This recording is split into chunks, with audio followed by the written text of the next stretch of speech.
बिस्मिल्लाहिर्रहमानिर्रहीम। अस्सलाम वालेकुम प्यारे स्टूडेंट। तो आज का हमारा लेक्चर नंबर 12 है और वो हम पढ़ने वाले हैं two organelle, ribosome and Golgi apparatus. तो चलो चलते हैं और लेक्चर को शुरू करते हैं। तो राइबोसोम, इसका मीनिंग भी ये है कि ribo mean ribose and Soma mean body. देखो, राइबोसोम एक ऐसा दाने नुमा शक्ल है जो कि मौजूद होता है प्रोकैरियोट में भी और यूकैरियोट में भी।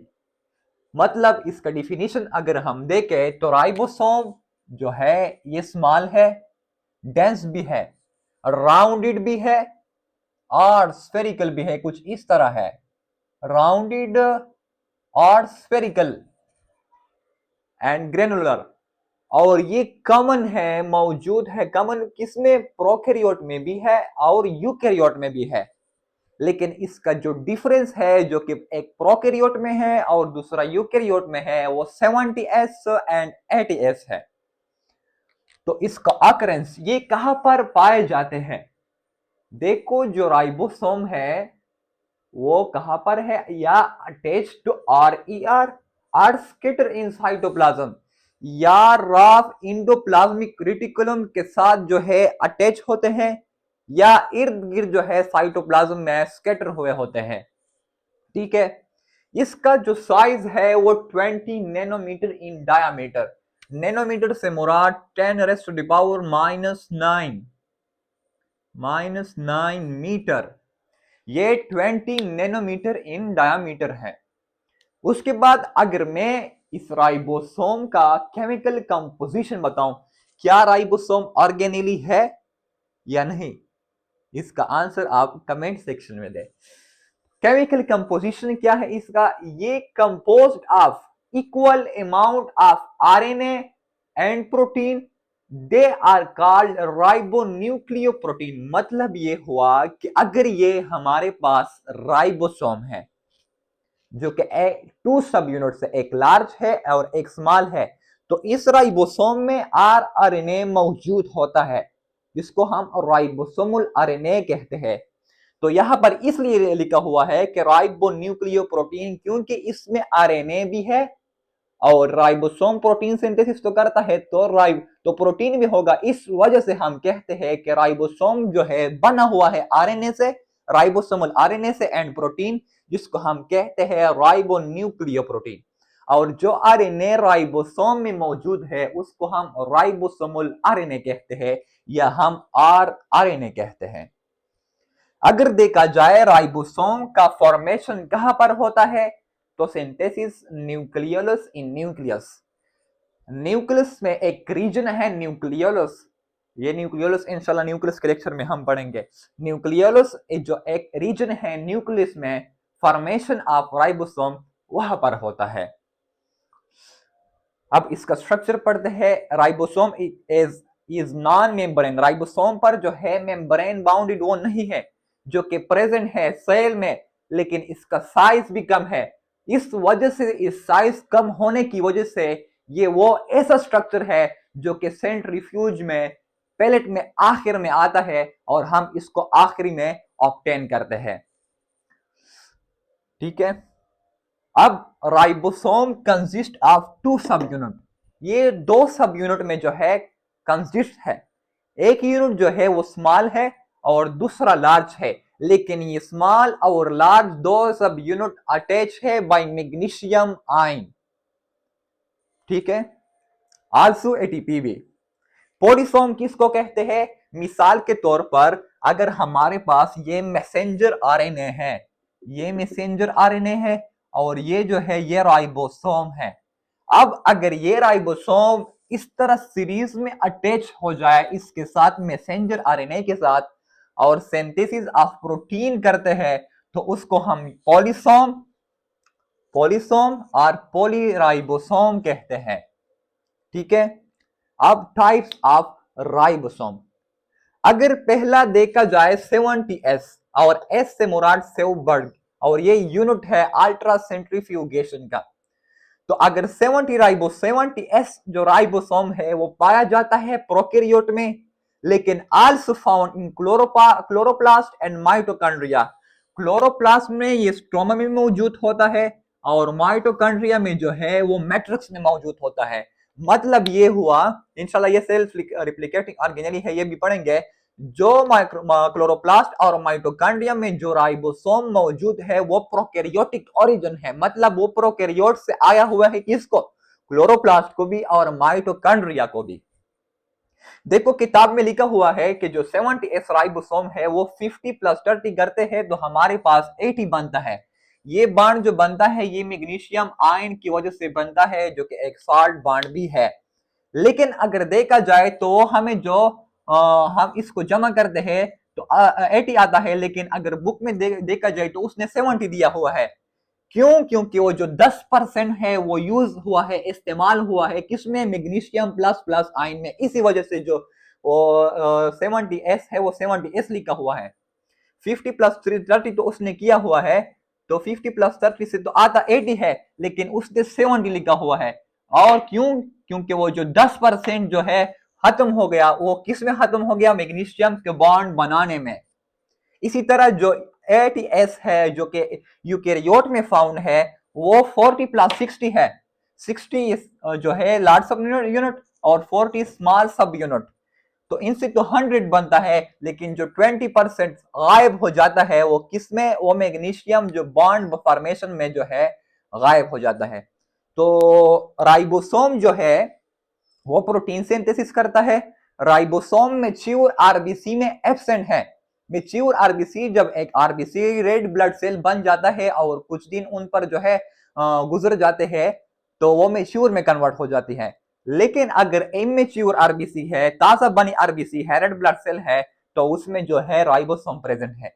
अब राइबोसोम जो है वो प्रोटीन सिंथेसिस करता है, प्रोटीन बनाता है। ठीक है, न्यूक्लियस में डीएनए होता है, फिर वो ट्रांसक्रिप्शन ट्रांसलेशन उनसे मैसेंजर आरएनए बन जाता है।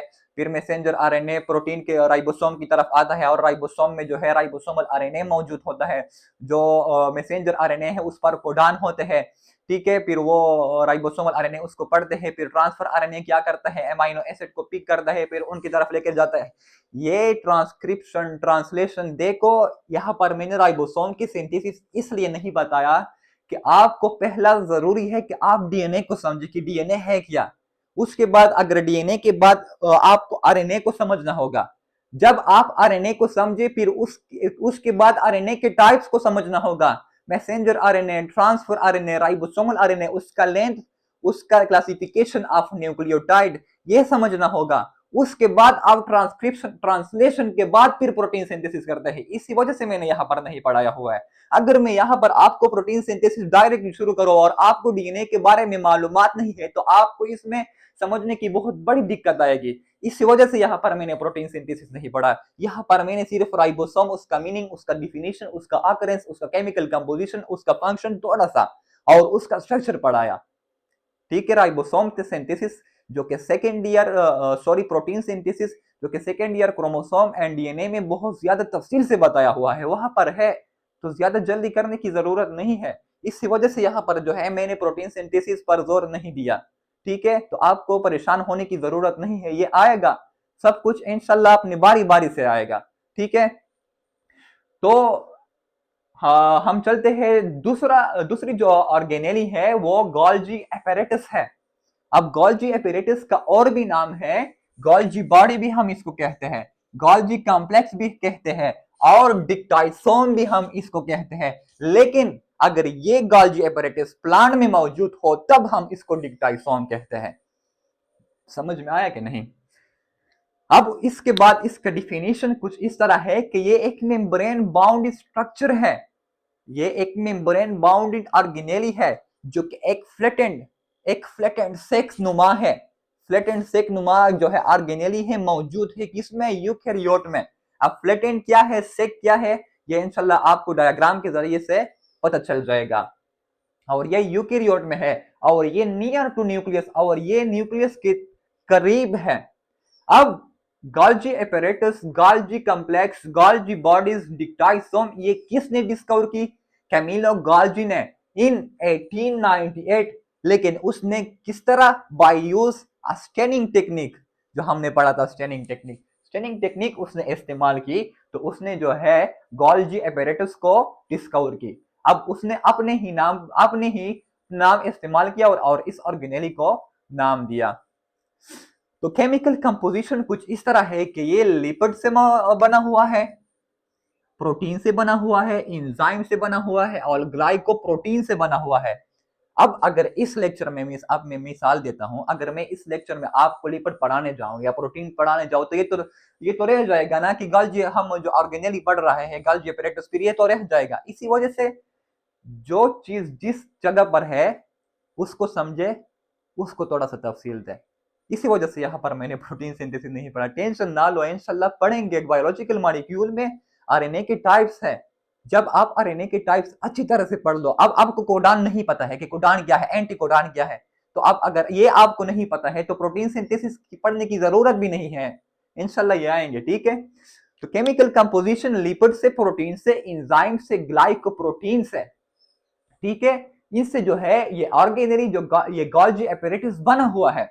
अब स्ट्रक्चर ऑफ गॉल्जी एपेरेटस, अब ये गॉल्जी कॉम्प्लेक्स किस तरह बनता है, stock stack flattened membrane bounded sac जो है वो टुगेदर होते हैं, फिर उनसे जो है गॉल्जी कॉम्प्लेक्स बनता है। इस मिसाल के तौर पर इसी तरह ये फ्लैटेंड है और ये सेक नुमा है, ये जब टुगेदर आपस में इस तरह टुगेदर हो जाते हैं तो इनसे गॉल्जी कॉम्प्लेक्स बन जाता है। अब डिक्टाइसोम, अगर ये गॉल्जी बॉडी प्लांट में मौजूद हो तो इसको हम डिक्टाइसोम कहते हैं और ये यूनिट है किसका, गॉल्जी बॉडीज का, ठीक है।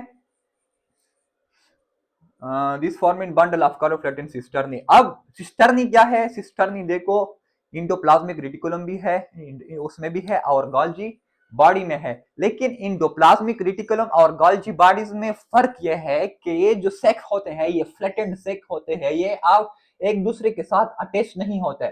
लेकिन इंडोप्लाज्मिक रेटिकुलम में ये जो सेक होते हैं, ये जो सिस्टर्नी होते हैं, ये आपस में जो है अटैच होते हैं। मेन डिफरेंस बिटवीन ये है इसमें। और माइटोकॉन्ड्रिया में हम क्रिस्टी इस्तेमाल करते हैं जो इस तरह होते हैं, इंशाल्लाह पढ़ेंगे। तो ये जो है, ये जो सेक है इस तरह कुछ, इसको हम क्या कहते हैं, सिस्टर्नी और डिक्टाइसोम, ठीक है। अब इस गॉल्जी बॉडीज का टू फेस है। वो नंबर वन फेस जो न्यूक्लियस के नजदीक है, न्यूक्लियस की तरफ है, तो हम उसको क्या कहते हैं, कन्वेक्स साइड, सीस फेस और प्रॉक्सिमल फेस और फॉर्मिंग फेस, ठीक है। फिर जो दूसरा जो उसका फेस है जो कि प्लाज्मा मेम्ब्रेन की तरफ है, उसको हम क्या कहते हैं, concave face, concave side, trans या डिस्टल या मैच्योर फेस, इसके नाम है, ठीक है। हाँ, कुछ रह तो नहीं गया। अब इसके बाद इसका फंक्शन क्या है, देखो मैं एक अच्छा मिसाल देता हूं। अगर डीएनए है और उनसे आरएनए बन गया, किसके लिए, प्रोटीन सिंथेसिस के लिए, और जब उसके बाद ये राइबोसोम की तरफ गया, जो कि रॉफ इंडोप्लाज्मिक में राइबोसोम मौजूद है, जब इस राइबोसोम ने प्रोटीन बनाया और प्रोटीन को यहाँ छोड़कर इसने इस प्रोटीन को रॉफ इंडोप्लाज्मिक, फिर उसके बाद स्मूथ इंडोप्लाज्मिक रेटिकुलम, फिर यहाँ पर जो है ये प्रोटीन इस तरह जो वेसिकल नुमा मौजूद होता है। फिर उसके बाद जब ये इस प्रोटीन का मॉडिफिकेशन होता है या ट्रांसफरिंग होता है, तो ये कौन करता है, इसको फंक्शनल कौन बनाता है, गॉल्जी बॉडी फंक्शन इसको बनाता है। फिर अगर इस प्रोटीन